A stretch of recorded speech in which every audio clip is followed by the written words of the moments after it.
$30,000. That's what an imposter was able to walk out of JP Morgan Chase with. And get this, guys, that wasn't even the worst part of the story.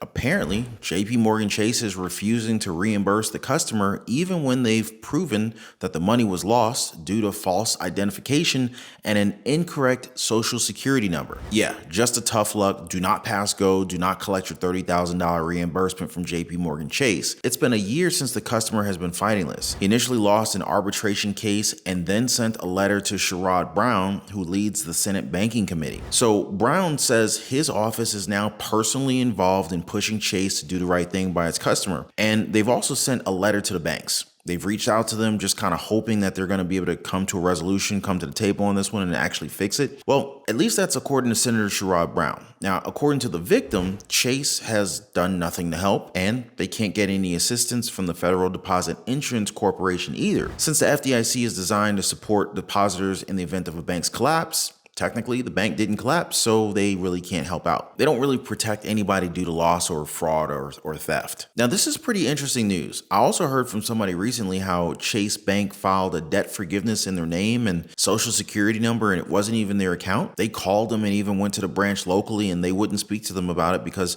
it wasn't their account. Definitely raising some concerns for a lot of people. Then again, another first thought that we have here is how banks are limiting cash withdrawals lately. So why would you give out $30,000 in cash in one transaction anyway? Inside job maybe? What do you guys think about this? I mean, we're seeing issues with other banks like Wells Fargo losing customers' deposits. It's a mess out there, guys. And so that's why you need to have separate bank accounts, spread your money across different banks. You know, just like your mom said, don't put all your eggs in one basket. And if one bank has problems, at least you can turn to another one. It's all about being prepared for the worst, you guys. Do not let the big banks hold all of your financial security. Diversify, diversify, diversify. Now, in other news, when I was looking this up, I found another headline about JP Morgan Chase and $30,000. Now, apparently they're offering an editor job with $30,000 annual restaurant budget. Yeah, it's for a food editor role in their newly acquired restaurant review service. The Infatuation, where they say that you'll get a $30,000 annual restaurant budget for dining out. I kind of want that job now that I think about it. I mean, just imagine getting $30,000 a year to dine out. Now, apparently it's all part of their operating budget to visit restaurants and give credit card holders a leg up in the restaurant reservations. Just recently, too, they acquired First Republic Bank after its collapse. You guys remember that? JP Morgan Chase acquiring all deposits and substantially all assets held by California-based First Republic, including 84 First Republic branches that will reopen as JP Morgan branches. JP Morgan CEO saying in a statement, "Our government invited us and others to step up, and we did." There were a lot of reasons to do the deal, whether it was to try and stabilize the banking sector or to lessen the blow of the FDIC's deposit insurance fund, which banks are on the hook for. But after losing more than $100 billion of deposits in the first quarter and now sitting on a large portfolio of mortgages and securities that have significantly been marked down, First Republic is a shell of its former self. So here's a real reason JP Morgan Chase wanted to buy the bank. So wealth management, the First Republic's business model, involved catering to high net worth individual, which made wealth management a very big part of the business. Now, JP Morgan Chase and most of its peers, they're all interested in growing and scaling wealth and asset management right now because, you know, it's a capital light business that can generate superior returns on equity. Now, let me tell you guys this. This acquisition, it's definitely something because they also get the FDIC loss coverage on First Republic loans that comes with the deal. Plus, those immediate benefits to the bank's earnings and tangible book value, they all boost that net worth, guys. With JP Morgan Chase's long track record, they're not surprised that they're optimistic about the whole thing. JP Morgan Chase and all these other big banks, they are definitely looking to the future for the next big thing. Now, another track they're racing in, the digital dollar. Now, some are saying that all these news about fraud and theft are just propaganda for people to go digital. And I honestly get why some people may actually feel that way, especially with news like JP Morgan Chase and 40 other US banks testing the Federal Reserve's new instant payment infrastructure called FedNow. Now remember, guys, this FedNow, it is supposedly a faster and safer way to transfer money for American businesses. What do y'all think about that? Now, at the same time, Some people fear that this could actually be the first step toward the digital dollar and the US going cashless. So far, they have 41 banks and 15 service providers, and they're wrapping up FedNow testing trials ahead of an official launch of the FedNow service, which, by the way, is scheduled for late July. Their end goal? To increase the number of banks using the FedNow this year and in years to come until all 10,000 banks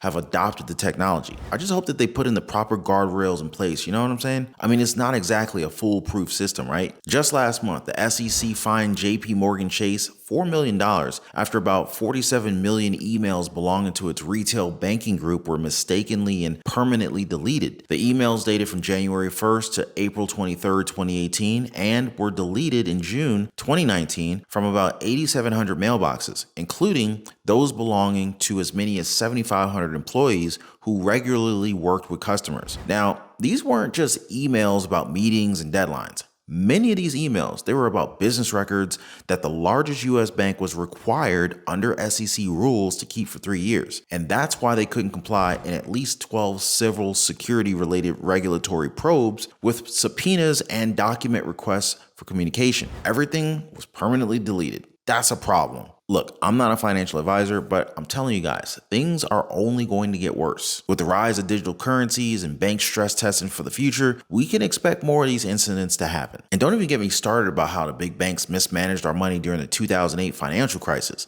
It is time to take control, folks. Separate your money, diversify your funds, and be prepared to access your hard-earned cash through different avenues. We have to be careful though. We got some serious warnings coming straight from the world's brain trust of central bankers. They're worried about inflation getting out of control, or rather staying out of control, I should say. So much so that banks could very well face their worst losses since the infamous 2008 crisis. They're worried about stuff like hidden leverage and liquidity mismatches in these different banking institutions. Translation? Not enough cash, too much debt. And they're also warning about a growth illusion that many financial institutions may be under. It's kind of like policymakers have been relying too much on pulling different policy levers in order to drive economic expansion. And, well, it's not looking good. Now, this kind of language is not your usual reserved tone from policymakers. They're usually very careful with their words, but this time they're being unusually frank and just bold. So let me give you guys a little bit of background on the Bank for International Settlements, or the BIS. So they're based in Basel, Switzerland, and it's often referred to as the central banker's central bank. And no, it's not because they lend money like the Federal Reserve. The Fed, they can print as much money as they want. But the BIS, they're more like a vigilant guardian, kind of watching over the financial system. They set rules and regulations that ensure that the banks have enough solvency and liquidity to weather different storms. They're the ones that are actually keeping an eye on the risks to the overall system. And it's a who's who of central bankers. So they're warning us loud and clear. The banks are in for a rough ride if we don't tame inflation. It's time to take these concerns seriously, guys, and make sure that our financial system is ready to weather the storm, both on a national scale and for each and every one of us. Now, this is a question that I get a lot. Is a full-blown 2008 banking crisis still around the corner? Well, there's definitely been a lot of talk about a potential full-blown banking crisis reminiscent of the 2008 meltdown. In early May, First Republic Bank, they pretty much suffered a seizure resulting in the sale of most of its assets to JP Morgan Chase. And since FRB had its $229 billion in total assets and $104 billion in deposits, they were pretty much a major player in the US banking landscape. They even had a reputation for serving freshly baked cookies to their rich clients during the branch visits. But FRB wasn't the only one to stumble. Just a few months before that, Silicon Valley Bank, SVB, and Signature Bank faced similar fates. And let's not forget about the panic that spread to Europe, where Credit Suisse was teetering on the edge before being saved by a merger with UBS. By the way, if you guys are enjoying the content, please drop a quick like for the video. Also consider subscribing to the channel for more content like this. Now, you might be feeling a little bit of deja vu, and rightly so. Back in 2008, we witnessed a trickle of bank collapses. Then everything suddenly went belly up. Names like Bear Stearns, Lehman Brothers, and Washington Mutual,